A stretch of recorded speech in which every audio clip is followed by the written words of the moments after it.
બનાસકાંઠા જિલ્લાના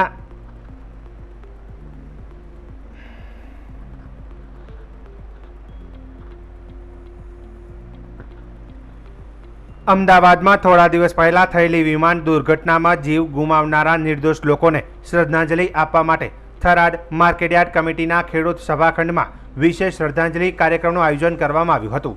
આ કાર્યક્રમમાં વેપારીઓ, ખેડૂતો, મહેતાઓ, હમાલ અને તોલાટભાઈઓ ઉપરાંત માર્કેટયાર્ડનો સમગ્ર સ્ટાફ ઉપસ્થિત રહ્યો હતો। સૌએ દુર્ઘટનામાં મૃત્યુ પામેલા લોકોની આત્માની શાંતિ માટે મૌન પાળ્યું અને શ્રદ્ધાંજલિ પાઠવી હતી। કાર્યક્રમમાં પૂર્વ સાંસદ પરબતભાઈ પટેલે ખાસ ઉપસ્થિતિમાં રહ્યા હતા અને દુર્ઘટનામાં જીવ ગુમાવનાર માટે દુઃખ વ્યક્ત કર્યું હતું। સાથે જ માર્કેટયાર્ડના ચેરમેન શૈલેષભાઈ પટેલ, આગેવાન રૂપસીભાઈ પટેલ તથા અન્ય અગ્રણીઓ પણ હાજરી આપી હતી। મૃતકોના શોક સંતપ્ત પરિવારો પ્રત્યે સંવેદના વ્યક્ત કરી શ્રદ્ધાંજલિ અર્પણ કરતા યાર્ડના આગેવાનો એવી દુર્ઘટના ફરી ન બને તેવી પ્રાર્થના સાથે મૌન પાળ્યું હતું।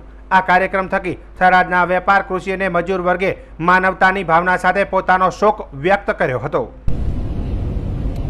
મારે ત્યાં દીકરીના લગ્ન વખતે પણ આવ્યા હતા, પણ જે મિત્રો એમનું કામ બધાને સરળતાથી મળવાનું, બધાની જોડે સ્વભાવ ગમે ત્યારે મળવાનું ના નહીં, સતત દોડતો પણ સંગઠનમાં અમારા પ્રદેશના મહામંત્રી તરીકે કામ કર્યું, સાથે સાથે રાજ્યસભાના સભ્ય તરીકે પણ કામ કર્યું, મુખ્યમંત્રી તરીકે નિત્ય સેવાઓ આપી।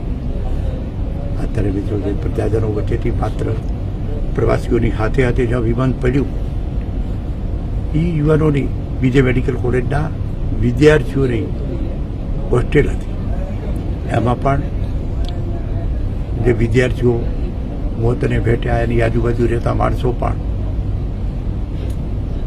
મૃત્યુ પામ્યા। આ જે દુઃખદ ઘટના ઘટી છે એ અવર્ણનીય અને અકલ્પનીય છે, આનું દુઃખ વર્ણવી શકાય નહીં। દેશના પ્રધાનમંત્રી પણ ગઈકાલે આવ્યા હતા, દેશના ગૃહમંત્રી, ઉડ્ડયન મંત્રી, રાજ્યના મુખ્યમંત્રી, કેબિનેટ મંત્રી ઋષિભાઈ, ગૃહમંત્રી હર્ષભાઈ, આ બધાની હાજરીમાં જ્યારે ગૃહમંત્રી પણ જે સ્થળ નિરીક્ષણ કરીને તાત્કાલિક બધાને સહાય આપવાની પણ જે કંઈ કામ છે, જે કામગીરી પૂરી કરવાની પણ સલાહ આપી। આ દુઃખદ પ્રસંગમાં જ્યારે આજે માર્કેટ કમિટીમાં અમારા બધા જ આગેવાનો, સાથે સાથે બધા જ વેપારી મિત્રો, તોલાટો, મહેતાઓ અને બધાના સાથે સંયુક્ત આ બધાની ફરજનો ભાગ છે, એમને અહીં પ્રાર્થના ગાયત્રીનો મંત્ર કહીને શ્રદ્ધાંજલિ આપી છે।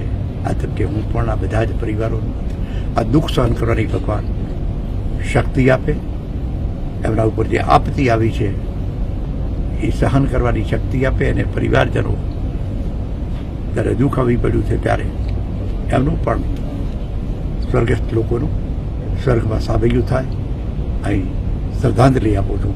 ઓમ શાંતિ। ન જાણ્યું જાણકી નાથે સવારે શું થવાનું છે। 12મી જૂન 2025નો ગોજારો દિવસ, આ સદીની મોટામાં મોટી દુર્ઘટના કે આપણું પ્લેન 230 યાત્રિક અને 12 ક્રૂમેન 242 માંથી 241 જણ મૃત્યુ પામ્યા, અકસ્માતમાં ગયા, 1 જણ બન્યું।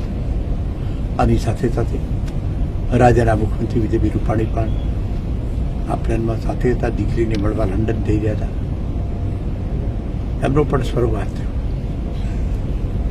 વિજયભાઈ ખૂબ મૃદુ, મક્કમ, જીવદયા, આરોગ્યની ચિંતા સતત કરવાવાળા હતા, અને એમની સાથે તો મિત્રો હું કેબિનેટમાં પણ હતો, અને એમણે કેબિનેટમાં નિર્ણય કર્યા છે કે કામો કર્યા છે, આજે પણ પ્રજા યાદ રાખશે। એટલા માટે તો આજે રાજકોટની સમગ્ર પ્રજાજનોએ આપણું રાજકોટ પ્રાઇવેટ શાળાઓ બપોર સુધી બંધ રાખવાનો જે મિત્રો નિર્ણય કર્યો, આ એમના કામોને આભારી। આપણી માદનપુરા એટલે કે થરાદથી સીપુ સુધીની પાઇપલાઇનની યોજના પણ હું સિંચાઈ મંત્રી તો એ વખતે એમની પાસે ખાસ કિસ્સામાં